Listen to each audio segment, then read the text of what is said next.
All right, folks, we're talking to the Godfather. Does that sound good or not? I think because my last name is Spinelli, I can say all these things. Anyways, we're talking to the Godfather of MCP. Super excited for this. He is like one of my favorite people in the whole wide world. Literally, like I've told him this before, but the boy looks like Tyler from Fight Club, from Brad Pitt. If you don't admit that, you're killing yourself. But anyways, Jay Pelkey, so happy to have him on. He really has like the started from the bottom and now we're here type story. And I really appreciate everything he built for MyCarrierPortal. Honestly, this is going to sound like a MyCarrierPortal infomercial, so I'm sorry in advance. I kind of can't help it. I freaking love our product. I just scream it from the rooftop. So I apologize. But anyways, I'm having Jay on. I really wanted him to come on and kind of tell his whole story as to, how he started, how MyCarrierPortal was foundationally started. I think that's really important to know the base part of it, I guess. With the customer base that MyCarrierPortal has, that kind of speaks volumes too. I know, everyone's kind of shopping around and jumping around and stuff like that with a bunch of different platforms. It's not just onboarding. It is TMSs. It is tracking.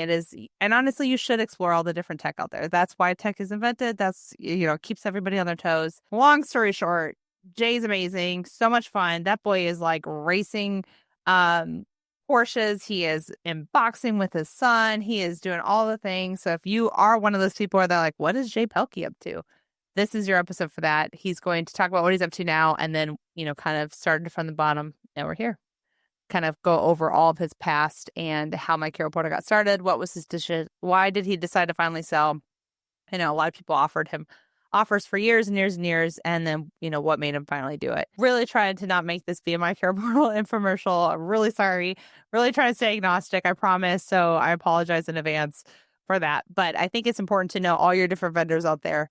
And let's just jump in it. Tell me everything. Tell me everything. Everybody keeps asking, what is Jay up to? And I'm like, he's living his best life. So that's why I wanted to bring you on here and have you talk about what you've been up to. And one day I'd love to have you on to tell your whole life story because I think that's amazing, but that's going to be longer than this time slot. So cool. Well, thanks for having me on. I appreciate it. So I know you are still involved with MyCarrierPortal. Do you want to give a little bit of insight on what you've been up to? I act as a consultant, I guess, within the company. And I've been following you on Instagram. And so you've been killing it with all your stuff. Your Porsches and motorcycles, and you've been having fun. Yeah. I mean, work first. So like launching that Carrier Assure program was a pretty big thing. I kind of helped with, consulting for how that should move forward. Mostly Tom is such a smart guy and knows how to get things done. So some of the things I've just been helping out with priority and in between that, I do jump in my GT3 RS and drive recklessly. It's in my nature. I know. Switch over to a Harley every once in a while, and then take the Ducati out on the track. So, yeah, everybody's got their habit, and I don't drink or smoke or do anything like that. So I try to kill myself other ways and spend my money other ways. So yep. And your son's boxing, right? I saw some stuff. Yeah, he's been boxing since he was 3. I boxed with him too. The same gym. Yeah, same with, Victor Ortiz is a friend of mine. So there's some matchups coming up with him. He had one in Mexico. I couldn't go to it, unfortunately. But he's doing really well too as a father and, still out there fighting. That's cool. Yeah. Yeah, it's been a little while though. So I've been kind of busy lately with work and some personal stuff. I haven't been to the gym as much as I'd like over at Scrap Time Fitness. That's where I go. Me and my boy. Scrap Time Fitness. That's funny. Yeah. Well, you're still looking like Tyler from Fight Club, so that's all that really matters. You are my favorite. Only because I say that. That's the only reason why. But I love that. That's awesome. Well, do you want to jump into giving a little bit about like your how you came up and stuff like that, or what is there anything I guess you want to talk about? I know that's kind of what I would love to have everybody here, because I think your past and where you came from and come up and started from the bottom. Now we're here. Is Yeah. you? So Yeah. I mean, I grew up poor, like a lot of people, and got a lot of street knowledge from being a little punk kid, and did a 360, changed my life around, and went to college, half Michigan, place called Benton Harbor, Michigan, and half in Los Angeles or Simi Valley, California. When I was old enough to make the decision, I just stayed in California because that part of Michigan isn't the greatest place, or at least it wasn't back when I was growing up. I think they had the most murders per capita out of the country, and it was only like 8,000 people that lived there. So it was pretty rough little town. Yeah, everybody was tough there. Out here, not so much. Kind of soft in California. Yeah, and so and just started raising a son that he wasn't mine, but he's mine. He actually rides motorcycles with me now. We hang out, and I started raising him when he was 7 and I was 18. His mom was a little older and had him when she was young, so we're only 11 years apart. So now we're buddies.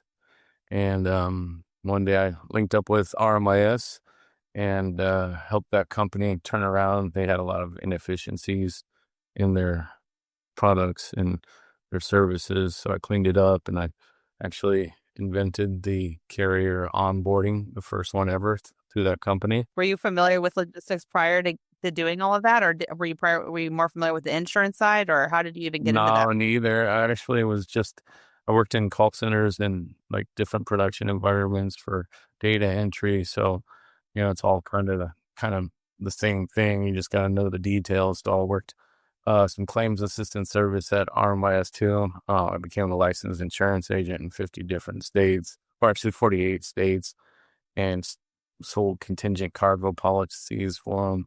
And then when I built the onboarding, Truck Stop liked it, so I helped build theirs. And then RMIS became in a relationship with Truck Stop, and I built their onboarding service. And then had an idea like, hey, there's a way we can do this and make it affordable and better for, 95% of the industry, because you guys are only focusing on the 5. And they were like, yeah, that's really where we want to be. We're not interested in, making it anything else. So I said, I am. So I'm going to leave. And, Hayden at the time was a good friend of mine. So never went after his customers. And I made that clear to all my people that if they come to us, then, whatever. But he gave me the start within the industry, and I needed to be respectful. So he sold his company, so now all is fair. But so then I started mine, but I didn't want to mess with all the FMCSA stuff. I wanted to build the insurance certificate database, because that's the key to everything, is having a strong insurance certificate database. And so I linked up with, started interviewing different companies to see if I wanted to partner up with somebody instead of building this integration with the FMCSA and a portal for people to come to. I talked to companies like Truck Stop and, the usual suspects, Careful One. And, honestly, when I talked to SaferWatch, the Dre brothers, and Kathy Sardelli, it was just like, it was like a really good feel. So I liked their platform, and we were on the same page of, not wanting to gouge customers, wanting to provide good service at an affordable price. So we teamed up, and they ended up getting bought out a couple times. So in the beginning, we built MyCarrierPortal, and they were coming to some conference, and I'm like, hey guys, I built this new onboarding, and I don't think they understood the impact that it was going to have. And they were like, oh, we built some CSA change notifications, CSA score, like equivalent stuff. And I'm like, yeah, that's not what's going to lead this conference. And then when we went to the conference, I literally had a line out the door of people that wanted to see the onboarding, and I didn't launch it yet. So then they said, the SaferWatch guys were like, okay, so how does that work? And they wanted to start showing people as well. So that's how MyCarrierPortal started after we built the insurance monitoring within SaferWatch. So they had all the platform and the FMCSA data, and we brought the insurance certificates and the onboarding. So we were basically SaferWatch. The FMCSA stuff's cool. The platform's okay, but really what it was, people buying, was onboarding and insurance certificate monitoring. So that was fine until they got sold by a few different companies. And, I'm not talking bad about any company at all, but the priority wasn't with monitoring or the onboarding when they got bought out a couple times. So we were building MyCarrierPortal, but they couldn't keep up with what they had to do to make this thing run efficiently. So at the end, I think Truck Stop was the last to own them, and they ended up buying RMIS. And, we said, hey, good luck with that. I actually built the monitoring Assure Advantage before they did that, but I just kept it in my pocket because I wanted to work with them and not step on toes. So anyway, again, they decided to go with RMIS, and we kept 100% of our clients, which was awesome. They all converted over to Assure Advantage. And now we are the largest insurance monitoring and carrier onboarding service in the industry. But, because of growth like that, when you have like 2,000 customers, small business, it's good to get some help. So that's when I would never entertain getting bought out previously, but to compete with companies that, are trying to steamroll in and spending millions on, rubbing elbows and marketing and aggressive sales. It's I needed help to compete with that because I wasn't charging tons and tons of money. I was trying to keep the cost as low as possible, but keep the best type of service. So a big company would also help me grow to the size that I was as well. So that's why I decided to sell to Descartes. And there were a couple of other companies that wanted to buy me. So it was a tough decision, and I ended up going with Descartes. Yeah, so I started with MyCarrierPortal. I think I've been right at 2 years now, which is crazy. I feel like I've been here longer, but only been about 2 years. And the culture that really you built was the team is just amazing. Like Paul and Tom and Christian, and those are the main people I still talk to. And of course, like Mike and you and whatever. But I gotta say, you're pretty amazing too, Danielle. thanks. But yeah, I think that the team is so like scrappy and just like, like real. What I love about like Paul and like our developers is on that front, it's like they're super smart, like insane smart. Like you're like, how do you know all these things? But like at the end of the day, I can drink a beer with them. I can hang out with them. You go, ride motorcycles with them. And you know what I mean? Like they're like cool people. And I think that really shows, our culture really shows within our product, having like a product that like we just get like, to me, MCP gets it. Like I understand the workflow of a brokerage. We understand how like day in, day out operations work, and you can't bottleneck things. You can't turn away a bunch of carriers just because of something small. It's just the significant things that no, you're not using these type of carriers, but being aware of the risk is kind of the biggest thing. Not to make this like a MyCarrierPortal, infomercial, but I think, obviously I'm a huge fan of it, and so are you. So here we are. I'm not the smartest person in the world. So I surround myself with people like you who can, provide customer service, sell, market, have podcasts, really relate to people, know her shit like that. To me, is the people that I want on my team. And that's the type of people that I empower. And Tom, when I first met him, I think that we were at a bar like 20 years ago, and I was working for RMIS, and, I said, hey, buy that guy a beer over there. He was just sitting by himself, hanging out. And he found me like a few days later, and he's like, so what is it that you sell? And it's like, thanks for the drink. Somebody told me about it. And we just became friends ever since then. And then I think just like you, he was with another company, and he loved MyCarrierPortal so much that he jumped on as the CFO. And then Paul, actually, I hadn't been trying to build MyCarrierPortal, and honestly, MyCarrierPortal looks easy. I built it so when a carrier gets on, some truckers are extremely good at driving vehicles, but not wonderful at navigating through websites or apps, right? Neither am I. So when I tell people how to build it, I don't build anything, but I help with the architect and how it's made. This has to be a very smart internal process, but very easy for carriers. So I almost threw it away because it was so complex. I had a couple developers that I outsourced it to that took like 6 months, and it was just spaghetti. It was just such bad. I'm like, guys, this is not what I said. This is all wrong. It's got to be totally redone. And a friend of mine that I've known for 20 years, Paul Johnson, he called me, or we saw each other at the gym or something, and he's like, hey man, you still working on that project? And I said, yeah, I think I don't know if it's too much for somebody. And he's like, let's have lunch and talk. So I sat down and talked to him, and it was like, I don't know, you got to know Paul or Tom or Paul, actually, I'm sorry. Because I'm telling him and he's not saying anything. Yeah. And I'm like, is this fucking guy listening to me, or am I talking to myself? And at the end, he goes, okay. And then he starts asking me these brilliant questions. And I'm like, dude, this guy can do it.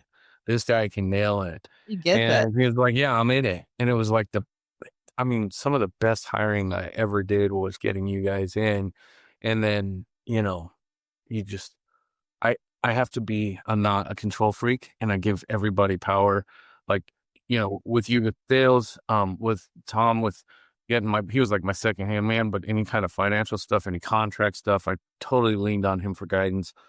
Paul, I would tell him, hey, this has got to do this. And he'd be like, his answer was never no, which I love. I hate people that say, we can't do it because of this. I'm like, get the fuck out of here. You're not on the team. I want people that can and figure out ways to do it. So he does stuff like, he'll be like, we can't do that, but give me a couple of days. And then he'll come back to me and he'll be like, okay, here's how we can do it. It's a little different, blah, blah, blah. And it's hard to find someone like that. Usually, I don't know, coders, those dudes are freaking weird, man. They're different type of people. They're eccentric, and they sit there and they code for hours. So to have a guy that can understand what you're saying, who can build stuff, and then who can actually talk to customers and explain to them different products. I mean, that's an ace in the hole. So, for sure. Even like a customer thing, and they're like, hey, I have a suggestion. You bring Paul on the line, and Paul, like you said, he just listens. Then at the very, or we could also do it a little bit differently like this. You're like, bam, he totally gets it. And being able to even talk to a developer talking to a customer is so rare. That doesn't happen. Yeah, absolutely. Yeah. Absolutely. And then, we had an amazing operations team. Most of them would just work their ass off. And they believed in the product. I love that they believed in me, especially when I first started the business. People thought I was big or that I came in with investors, but I came in with like $100,000 and worked in my garage. So some people came in and they worked for free for a while to say, hey, we want to be a part of what you're doing. We believe in you. And, that's sometimes all you need to be a winner, is to have people get your back like that. So all those people got taken care of, by the way. But I think you're right. Like the product. So I was a user, kind of like you were saying, Tom was. Me and Tom were both users prior to coming on. And I remember just like using it, and it was such a game changer to me. Like I mean, literally our days were getting done at like 4 p.m. and then we switched to using MCP. We were done by 11 a.m. I mean, it was like hours of savings. Then we were able to spot bid. Then we were able to get more freight. And I mean, the amount of my commission, I swear to God, tripled. I mean, and I was just a carrier sales rep. I mean, it changed my whole world. So whenever I was talking to Mike online, and then I met with Tom, and then I met you, and I'm like, this is just a perfect fit for me, I feel like. And I'm so madly in love with the product. Like it was funny when after we got acquired, everybody, was like, hey, go here. You should work here. You should do this. I'm like, listen, MyCarrierPortal is like my boyfriend. I'm in love with. ready to break up with my boyfriend yet. You know, that's how I totally feel about a product, which is crazy. And I know you feel like MyCarrierPortal is your baby. So Yeah, well, I did have to give it away. I gave away my baby. I still care about it a lot. I care about it a lot. As people call me saying, hey, do this or that. And I'm like, dude, I don't run the show anymore. I would like to, but I just don't.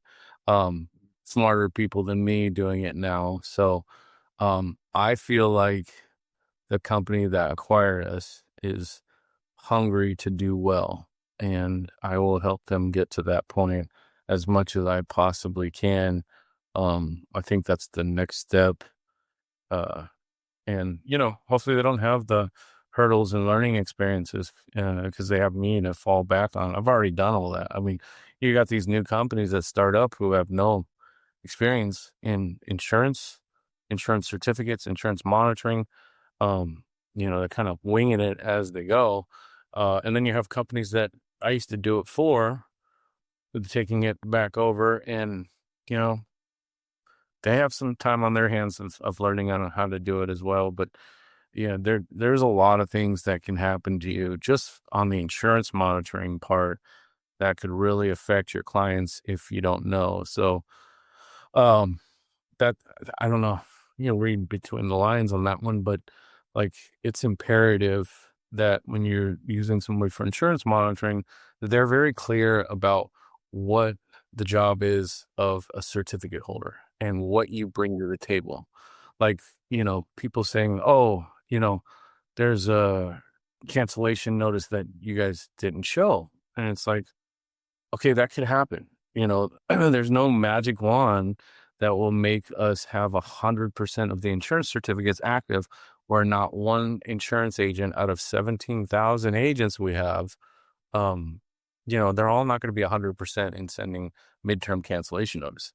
But we have the power of numbers. So if we have 500 people on one carrier and someone says, hey, Jesse or Christian or Danielle or Jay, that policy is canceled, we cancel in the system and we just save 499 other companies. So doing it in-house or doing it with a company that doesn't have as many customers, like even the companies that attract big companies because of their pricing, obviously that's less communication. Your network isn't that big. right.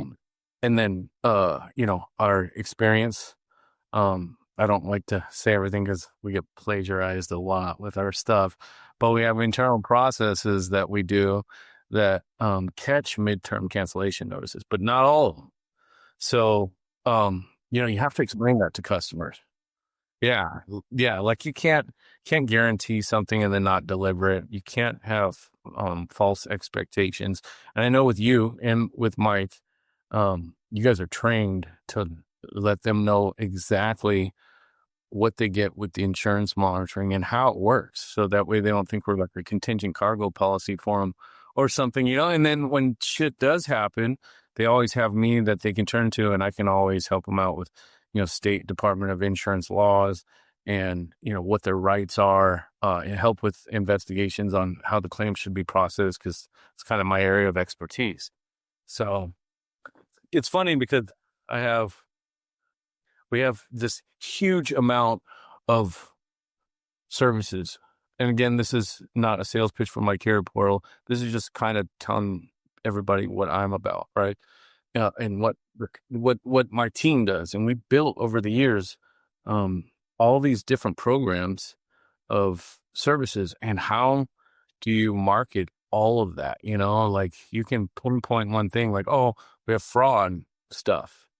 And then you can just burn it and beat everybody with it and make it this huge thing. But then there's other stuff like the insurance monitoring piece that's important, or the onboarding piece. How easy is it for the carriers? What's ethical for the carriers? Do the carriers like onboarding with you? Is it an easy process for them? There's just so many different levels. And my carrier package says like 17, 18 different fraud tools, in addition to Intellibyte. And there's other companies that are acting like they are the ones who invented it. So it's like, I think on our side, what we need to do better is marketing, a lot of marketing, because we're the oldest, as far as like one of the oldest companies doing it. I think 2012 is when we started, and we've built everything that people have copied, right? And we need to stay innovative and market and let people know it's there. Because even when you have customers that are like, oh, there's a thing about ownership change on this carrier that this other company is, I'm like, yeah, we just call it FMCSA change data. It's not, we've had that for like a year and a half. Like, that's not something new, but we don't market that we have it. So some customers have been with us for 10 years. There's been updates, and we do some emails and stuff. You need to communicate with our customers better, not just try to get new business. And I'm pretty sure our customers would agree with that. It's one area where I've always sought to really. So, Well, yeah, I mean, I totally agree. I hear all the time where it's they don't know that we have this or have that, especially old timey customers. That's not the right way to say it. Existing customers, it's the new stuff that we have, and also like knowing what I love about us is that we can hear a story, like a fraud story. Like I had a call the other day with somebody, and they were telling me, I got scammed because of this. They told me the whole, and I'm drilling into the questions like, well, what did you do with this question? What did the carrier say with this? What exactly happened with this? I mean, I mean, because I've dealt with theft myself whenever I was a rep, like I kind of know what questions to ask. And so drilling in so deep where I'm like, after I hung up, I'm like, I wonder if we were to have this process in place, would this have stopped it? And then that's how we come up with new innovative things. And then, like you said, whenever those type of ideas happen, those stories happen, calling Paul up or whoever and being like, hey, Paul, this is what happened. Can you do this? And he's like, oh yeah, let me, that's interesting, blah, blah, blah. And then usually it's so funny with him, I'll be like, hey, I have this idea. What do you think of it? Or I'm sure you do the same thing. And then he'll be like, yeah, I think that's cool. And then like 2 days later, he's like, hey, you got a second? I'm going to show you something. And then he like shows you what you're thinking. You're like, what? How did you even this? It's wild. yeah, Yeah. absolutely. I mean, same scenario last week. I had a customer saying, hey, there's like a bunch of fraud situations that we had with MyCarrierPortal. And I'm like, what the hell? Like, first of all, why didn't you call me on the first one? Second of all, what do you mean a bunch? How the hell did that happen? And I said, can you just send me those DOT numbers? Give me a brief description of what happened. And on every single one of them, they either didn't activate the fraud rule that would have caught it, or they set it as a review and their managers did an override. And I'm like, dude, we're giving you the tools, but if you don't use them or if you ignore them, then that's on you. It doesn't matter, if you go with another place or if you do it internally, you already have the best tools out there. And it sucks because I made the product so affordable that a lot of competitors will, they'll say, oh, it's cheap service, but it's cheap, it's affordable priced, but it still kicks ass over all the other products that I know. And every time I've gone head to head with a company, it's not even close, but when you charge too little to make it affordable for other people or for other companies, not just the big guys, then your services can appear to be a cheap service, which live and learn. I'm the same way, like I have a pair of, I don't know, what are these, Balenciagas or something. And they're really expensive. So sometimes I'll buy stuff stupid because, like there's not a huge difference between, and some people might shoot me for this, but a Ducati, it's probably the wrong words to say right now, but the Ducati versus an R1, right? They're pretty close. They're like the same pretty much, like CCs or whatever, same style of bike, but one is a $40,000 bike and one is a, I don't know, probably $12,000, $15,000 bike.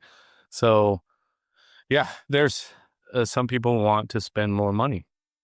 So, no, I totally get that. I can help them with that too. If people want that, I can definitely I could definitely charge them more, if that's really what people want.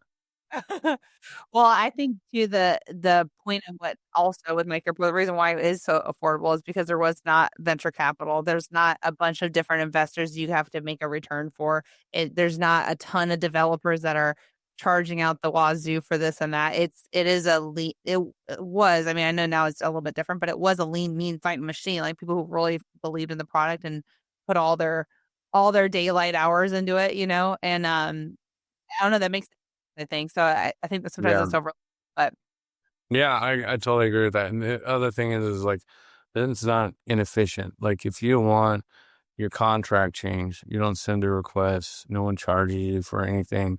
You don't wait in a queue 2-3 weeks, a month, 2 months for it to update. You can literally go in and upload a new contract. Or if you want to change some questions from optional to required, or update your profile information, or even the emails that you're sending out to carriers, all that stuff is totally customizable on demand.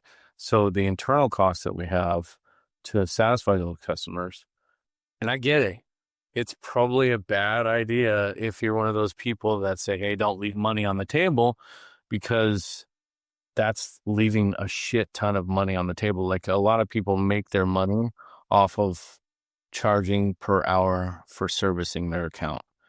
And to me, I chose to take care of customers and not do that. Also, I wasn't a fan of, charging people because they use the service. So people used to say, they'll be like, oh, if you use, this many carriers, you jump into this next group, blah, blah, blah. So I didn't like that. I never did it. And then, pricing's changed now, but that was one thing that I wasn't a huge fan of back in the day when the companies did it. So, well, thanks for coming on and telling the whole story and telling Ken the backstory of MyCarrierPortal. I think it is a really cool, it's a cool story. I mean, it's on, like, I know I'm in sales for MyCarrierPortal, but it's part of the being part of the MyCarrier community. Like it is like a whole community. You get to really have a lot of feedback. I have so many customers that can reach out to me and tell me things, hey, this experience was great. This was great. Or, hey, I have a suggestion for this or that. And it's like way more of a tight knit community or family, I feel like, with a lot of our customers, than I think a lot of the other SaaS companies out there. So yeah. I love what you built. Thank you for building it. Thank you for having me on your team. Yeah, all the things. Yeah. Cool.